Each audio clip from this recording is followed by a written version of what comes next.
Welcome back. It's the first day of American Chess Cup 2024. Here is the bracket, and today I want to take a look at the match between Leinier Dominguez and Robson.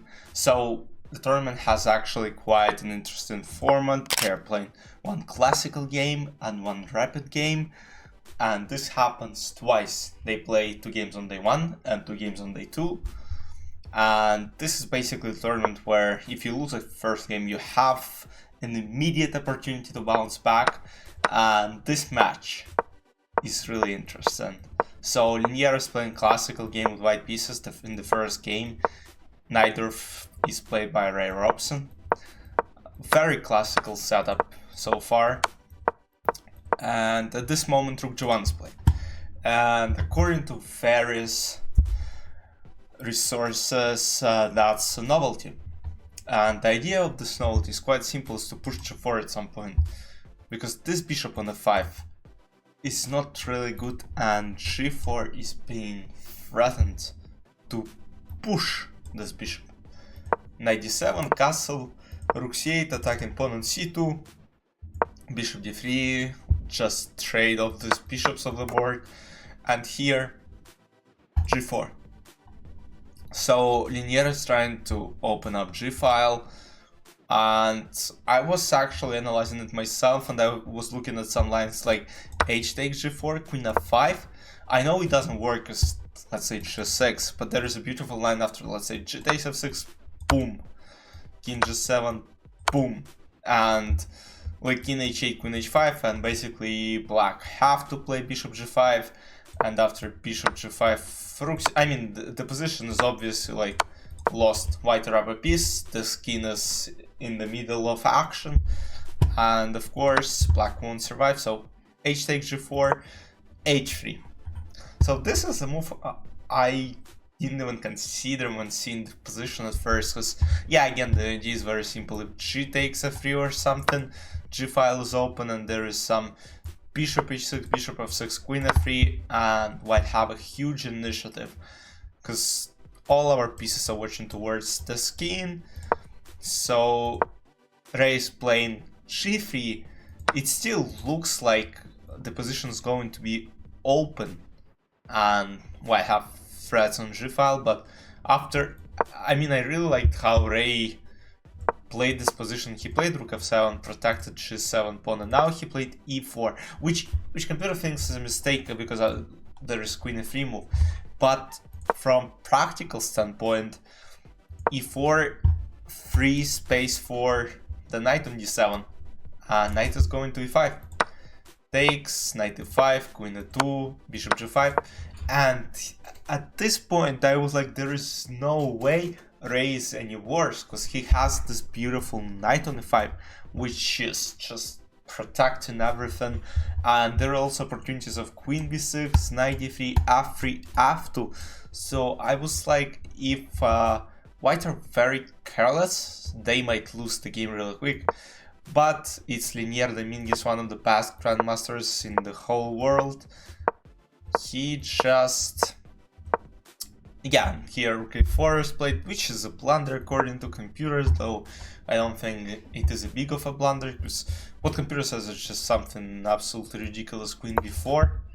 And basically I think the idea is to sacrifice and then play some Knight D3, maybe Queen A3, basically set up some really nasty tricks. But after Rook A4, A3, and the point is, if this is going back, just King D1 and let's say Rook C3, there is Knight C6. That's just a very complicated position, but according to computer, white are better. But at this point, look at the time. They have 3 against 2 minutes, and this is getting really close. Queen C2, Rook A3 takes Knight E3, forking this, and this. It's a royal fork now. So, and here Leinier decided to take on E3, and after Rook C3 takes, Knight C2, Leinier is up. He's not up in material, I can't say that, but knight and 2 rooks are definitely stronger than 1 queen. And Leinier just proved it, so e5 is played. At this point, Leinier is trying to create pass pawn either on e file or d file.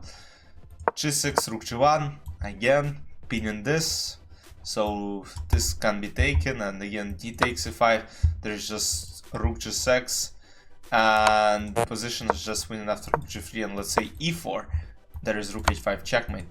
So king h7, rook f7, king h6, e6, queen c5, attacking the rook. It's quite easy to miss, but rook e1 is played, f2, and here final decisive move, rook f2, and after queen f2, e7, queen f4, king b1, there are no more checks. Next move is queen promotion, and Ray resigned. But then the rapid game started, and now Ray has white pieces. I don't know why the clock says. Yeah, now it's right, 15 minutes, and he starts with d4, knight f6, c4, e6, Nimzo-Indian defense, quite interesting. Yeah, it's probably just very boring. Yeah, knight bd7, bishop d2, knight c5, bishop e2. Though, from my perspective, it's easier to probably play with like black pieces if you know theory well. Yeah, there are some problems. But, I mean, at this point, look, all pieces are developed. Like, I don't think black have any problems at this point. a3, takes, bishop d2. I mean, all Leinier needed is a draw. And here, after rook d8, is just something absolutely insane, because you just give up a pawn on a7. And this is a mistake that 27 level Grandmaster makes. But sometimes, you know, those pawns don't feel really important and you just don't really think of them. But at this point, like, all you gotta do is a draw, play something simple, play g6. And the point is Ray even can't play some rook g7 and threaten on 7th rank because it's just basically unavailable. And rook d8 is just a move which is really surprising to see from a player of such caliber. And basically I think what he probably could have missed is after rook d2 there is rook d1, and the point is bishop can be taken, pawn can be taken because there is checkmate coming. So bishop b3, he's trying to avoid this, but now there is just rook c1, and again after rook d2 there is just rook c8 and white are winning. g6, creating space for the king, so now rook d2 is very strong, but now rook c3.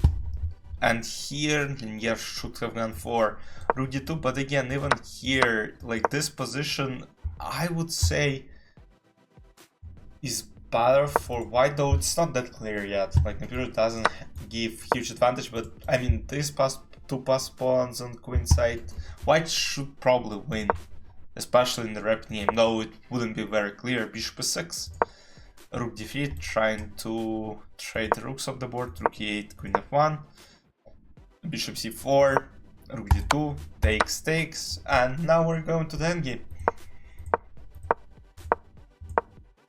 You see Leinier try to kinda restrict this knight, but I mean it can always go from this or this way.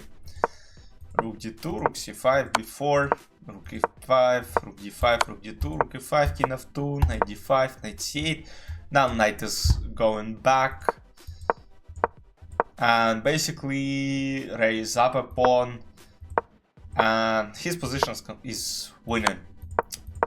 And after king f6 with 30 seconds on the clock, Leinier resigned because rook b7, and now white are up 2 pawns.